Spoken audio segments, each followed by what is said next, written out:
NASA's Perseverance rover began its journey to Mars in the summer of 2020, and since early 2021 has been working to uncover signs of ancient life on the red planet. The rock samples that Perseverance has been collecting have the potential to bring us leaps and bounds forward in the scientific effort for human inhabitation on Mars. I feel that there's no need for me to justify my obsession with this Mars rover, as it's literally an entire robot that we have managed to place on a completely different planet.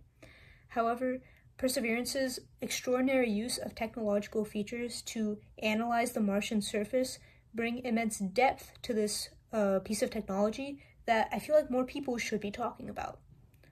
Now, one of Perseverance's main functions is to collect these rock samples. And to do this, the rover literally has a 7-foot-long robotic arm with 5 separate joints along it. These joints are the shoulder azimuth joint, which provides the swiveling motion, the shoulder elevation joint to provide vertical motion, the elbow joint, the wrist joint, and the turret, which acts as the robot's hand. Now, on this turret, there are the components for data collection, such as cameras, chemical and mineral analyzers, and the extraction drill, which makes holes on the red planet's surface that are 1 inch in diameter and allow us to extract the core samples from the rock. Now, the body of this rover is what actually houses the components that make this rock sampling possible, such as the rotating platform for the various drill bits, the 43 empty sample tubes, and a smaller robotic arm that is affectionately called the lab assistant.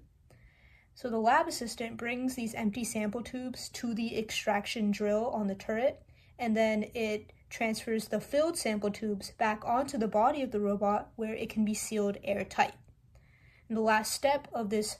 sample collection process is Perseverance actually leaving these sealed sample tubes on the surface of Mars at specific designated sample cache depots so that NASA can send a future mission to go and pick up these samples and bring them back to Earth.